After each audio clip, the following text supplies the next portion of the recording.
지난 시간에 이 말씀을 하다가 중간에 그쳤죠? 바벨론의 침략으로 인해서 유다가 아주 피폐해지고 또 포로로 잡혀가는 이 절망적인 상황에 어떤 슬픔이 가득한 그런 희망이 보이지 않는 그런 가운데 있었는데, 오늘 시인은 그럼에도 불구하고 희망을 가진 것은 하나님이 과거에 행하신 일을 보니까 그 하나님은 약속을 지금도 지키실 거라고 믿기 때문에, 그래서 그 신실하신 하나님을 믿는 믿음이 있으니까 현재 상황은 절망이지만 결코 희망을 버리지 않는, 할렐루야, 그게 믿음이에요. 하나님이 하신 일을, 약속을 믿고 지금도 그 하나님은 살아계신다, 일하실 것이다, 할렐루야. 그렇습니다. 그래서 오늘 이 본문은요, 그 하나님이 하신 일을 크게 말하면 이렇게 5가지를 쭉 얘기하고 있어요. 5가지를. 첫째가 뭐였냐면, 지난번에 했으니까 하나님의 구원하심. 1절을 읽어보겠습니다. 1절 시작. 이스라엘이 애굽에서 나오며 야곱의 집안이 언어가 다른 민족에게서 나올 때에, 애굽의 압제에서, 포로에서, 압제에서 하나님이 그들을 건져주셨죠. 지금 여기 표현이 애굽에서 나왔다, 그 말은 하나님이 건져주셨다는 거죠. 그렇죠? 도무지 불가능한 거예요. 종으로 살던 사람이 그 제국의 그 힘을 어떻게 이길 수가 있겠어요? 근데 하나님이 그들을 거기서 막 지게차로 싹 뽑아내듯이 건져내 주셨단 말이에요. 할렐루야. 우리가 죄와 사망에서 구원받는 건 가능성이 전혀 없어요. 불가능해요. 전적 타락한 인간은 스스로 구원받을 수가 없어요. 우리는 불가능한 존재예요. 그런데 사람은 할 수 없지만 하나님은 할 수 있어요. 그게 십자가 사건이에요. 십자가로 말미암아 죄와 사망에 있는 우리를 하나님은 구원해서 생명, 구원을 얻게 하신, 할렐루야. 그 하나님이 포로로 잡혀 있어서 고국은 망하고 포로로 잡혀 있는 이런 상황에서 이제 우리가 과연 여기서 살아나갈 수 있을까? 그런 상황인 거예요. 그런데 놀랍게도 그 과거에 역사하신 출애굽의 하나님은 바벨론에 잡혀가 있던 그들을 고레스라고 하는 페르시아 왕의 칙령에 의해서, 그 고레스가 하나님이 주신 꿈을 꾸고서는 유대인들은 자기 나라로 돌아가라 칙령을 내려요. 도무지 있을 수 없는 일이에요. 그러니까 과거에 행하신 하나님이 지금도 그렇게 하셨다는 거죠. 다 꿈만 같은 일인 거예요. 할렐루야. 그래서 하나님은 지금도 구원 얻을 사람을 지금도 불러내시고 지금도 찾고 계시는 거예요. 할렐루야. 그렇습니다. 하나님은 지금도 살아계셔서 구원 얻을 자를 찾아내신다. 구원은. 그래서 우리 교회가요, 330 아는 사람만 아는 거죠. 그래도 가르쳐 드려야지. 우리 교회가 새벽 기도가 현재 평균 30명이 나오세요. 그러면 11조니 30명은 교회의 11조니까 300명 교인이 될 거라는 것을 우린 믿어야 돼요. 11조 새벽 기도 30명, 평균 30명이니까 300명이 될 거라는 거예요. 그렇죠? 그러려면 지금 100명 정도가 3명씩 전도하면 되는 거예요. 할렐루야. 그리고 그렇게 해서 300명이 되면 10명이서 한 곳을 선교하면 30군데를 선교하는 거예요. 딱 맞지요? 그래서 한번 합시다. 30 300, 30. 제가 이렇게 기도하면 30명 새벽 기도니까 300명 기도 용사가 되고 3명 이상 전도하고 30군데 선교하자, 이렇게 딱 나와야 돼. 머리에 그게 기도가 쫄쫄쫄 나와야 돼요. 하나님은 지금도 일하시는 분이죠. 우린 그런 기대와 믿음을 가지고 기도하고 달려가는 거예요. 하나님은 지금도 구원하십니다. 여러분의 자식들도 지금 구원하시고 구원하시는 하나님. 할렐루야. 그래야 교회가 살아있는 거지요. 그렇죠? 구원이 없으면 교회가 왜 필요하겠어요? 우리 교회는 유람선이 아니에요. 우리끼리 흥겹고 즐겁고 재미나고 유람선이 아니에요. 구조선이지.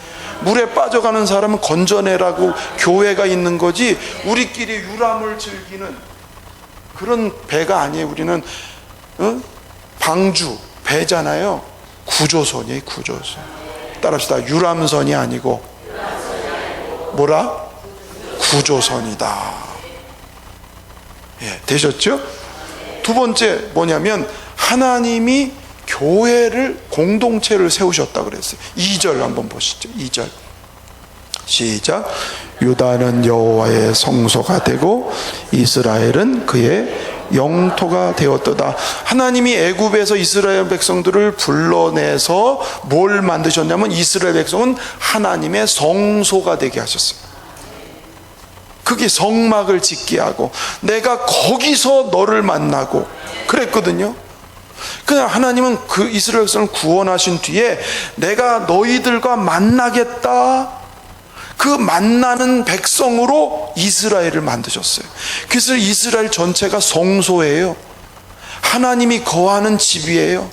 하나님이 거하는 땅이란 말이에요. 그걸 구약에 광야교회라고 그랬단 말이에요. 광야교회. 사도행전에 그 용어가 나와요. 광야교회. 그래서 하나님은 불러난 백성을 예배 공동체로, 언약 공동체로 그래서 만드신 거예요. 아멘. 이스라엘 백성들이 포로로 저 바벨론에 갔지만 그래도 그곳에서 계속 회당에서 모였어요. 회당에서.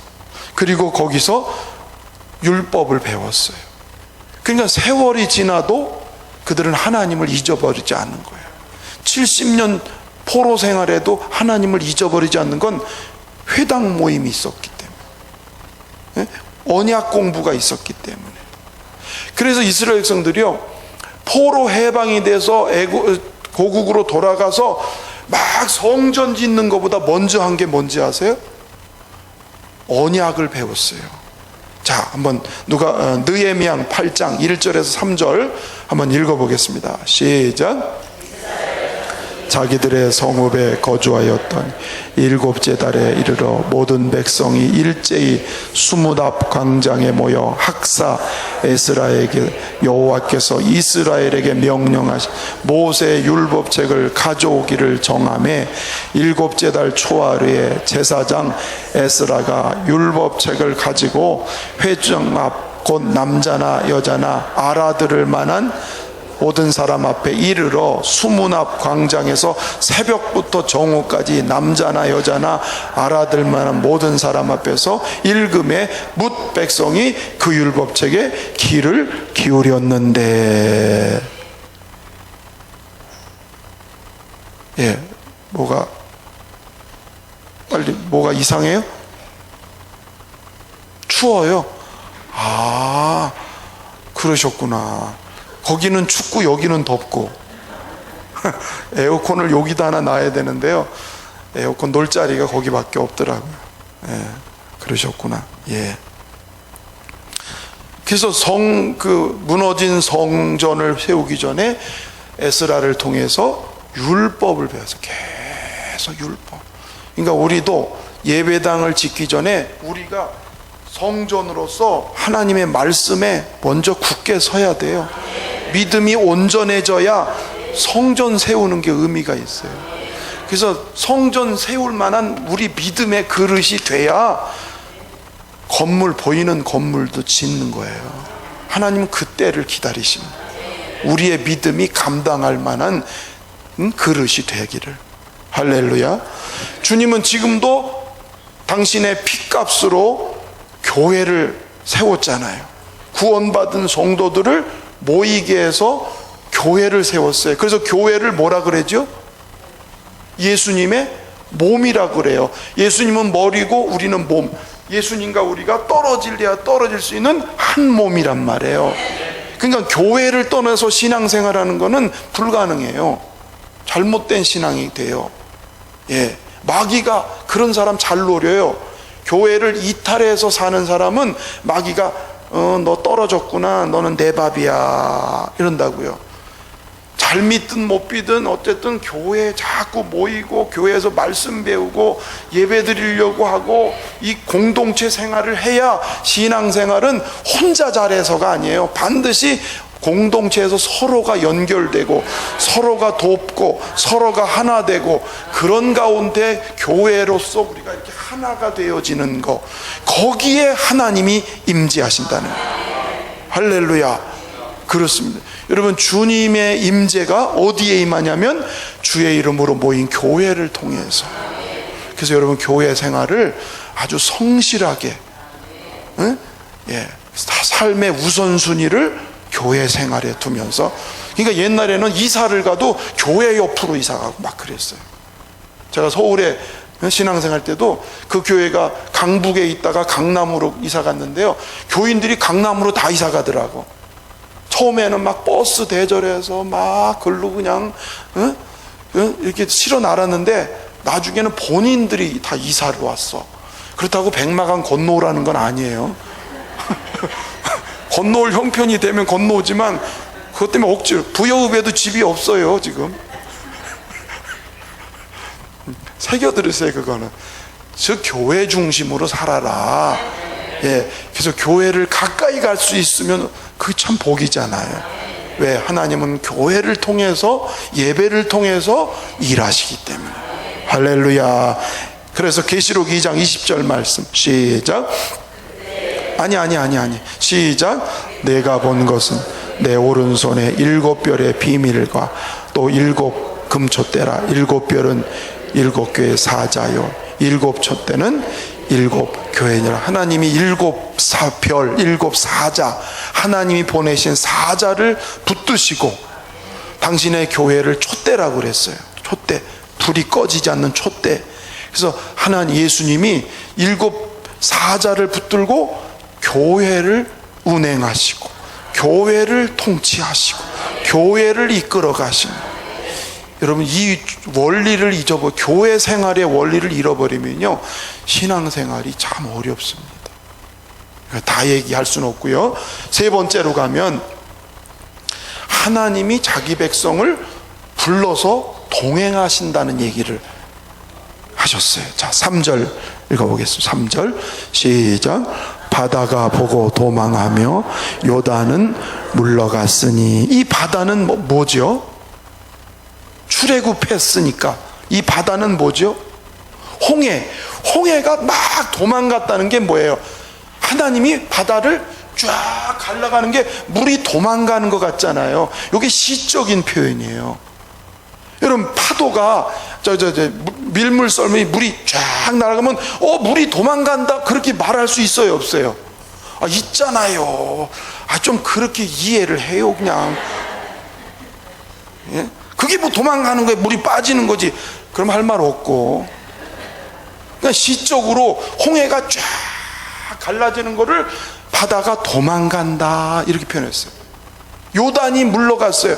요단강 물이 딱 하나님이 기적으로 딱 끊으니까 물이 점점 저 위로 물러가잖아요. 그렇죠? 예, 하나님께서 권능으로 자기 백성의 길을 하나님이 열어주세요. 갈 길을 열어주세요. 길을 이끌어주세요. 그 홍해가 가로막히고 요단강 물이 철철 흐르지만 언약궤를 가지고 가면, 말씀을 들고 가면 그 모든 장벽이 물러간다 이 말이에요. 그죠? 언약궤를 메고 가니까 여리고성이 쫙 무너진 것처럼, 여러분, 우리가 말씀을 무장하고 가면 우리 앞에 장벽이 물러난다 이 말이에요. 할렐루야.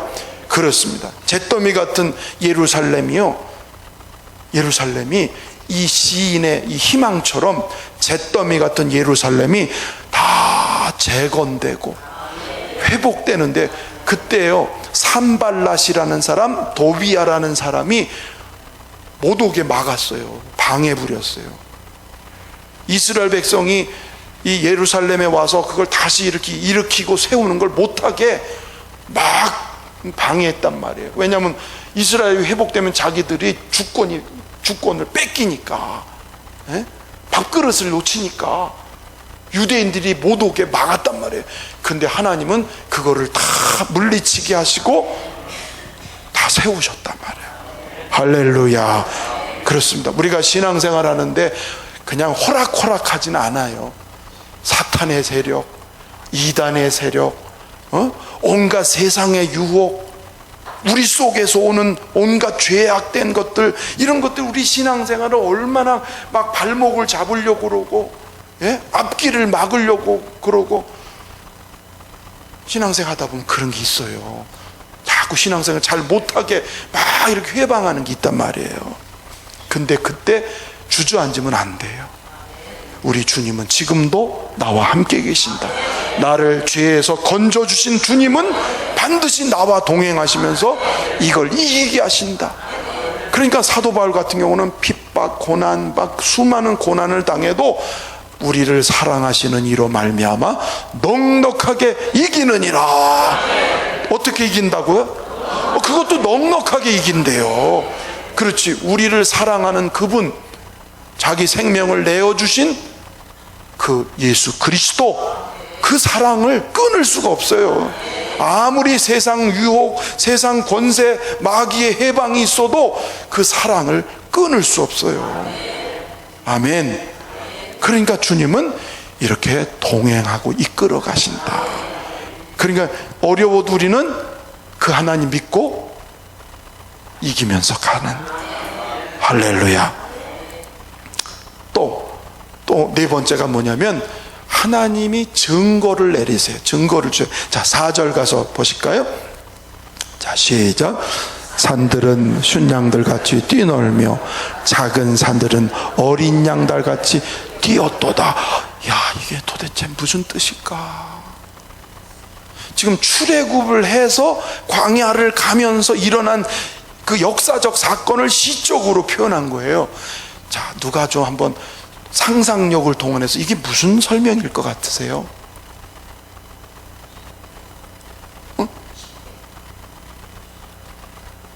자, 보세요. 시내산에 왔어요. 도착했어요. 하나님의 율법을 받으려고 모세가 산에 올라갈 때 막 번개가 치고 천둥이 치고 막 지진이 나고, 그렇죠. 막 그러니까 산들이 막 이렇게 움직일 거 아니에요. 바위들이 막 이럴 거 아니에요. 요 모습을 순양들이 뛰노는 것 같아. 작은 산들, 어린 양들이 막 뛰노는 것 같은 거예요.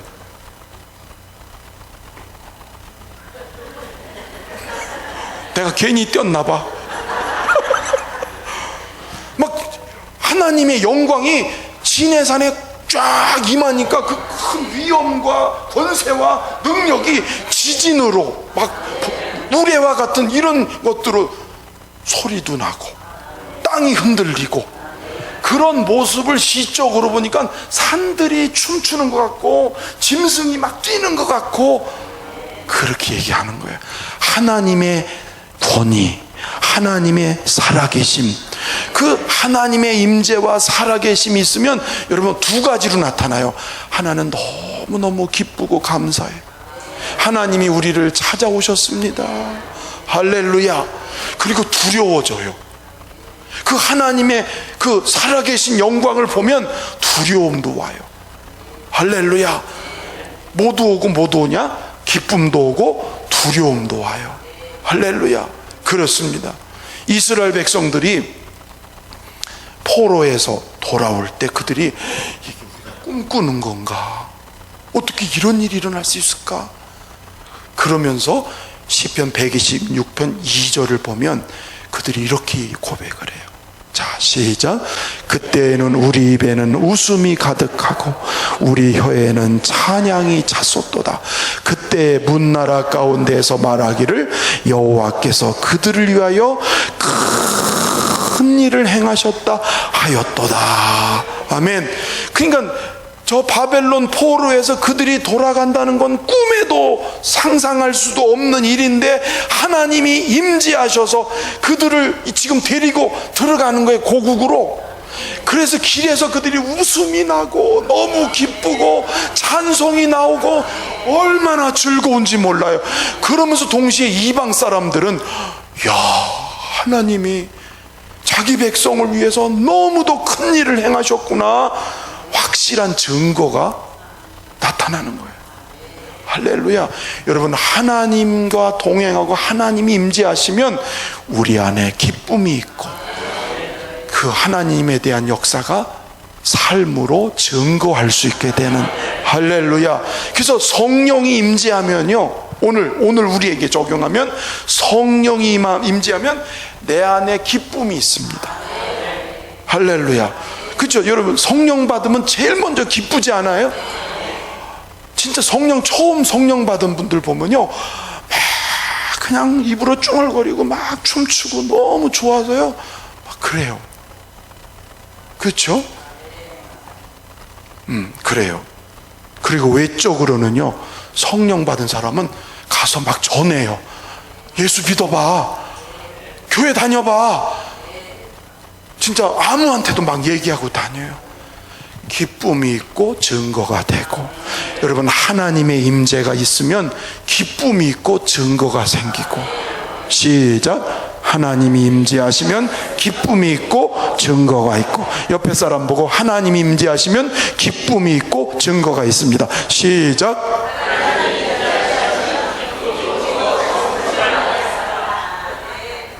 저도 처음에 성령 받고 은혜 받고 방언 받고 막 좋을 때는요, 막 붕붕 떠다니는 것 같더라고. 붕붕. 너무 좋아서 새 세상을 만나가지고. 그리고 아무나 보면 교회 나가자고. 친구들이 다방에서 만나, 다방에서도 전도. 야, 너는 말할 게 그거밖에 없냐 그러더라고요. 말할 게 그거밖에 없냐고. 그게 성령이 임하면 그래요, 여러분. 할렐루야. 그 속에 있는 게 나오니까. 그렇죠? 우리 모두가 그런 하나님의 임재, 그런 은혜가 있기를 주의 이름으로 축원합니다. 할렐루야. 우리 교회는 이미 그 증거가 있어요. 우리 성도들이 모이면 막 기뻐하잖아요. 지금 성령이 우리 교회 안에 계시다는 거예요. 할렐루야. 여러분, 사람 보면 열린문교회 오라고 그래요? 오지 말라고 그래요?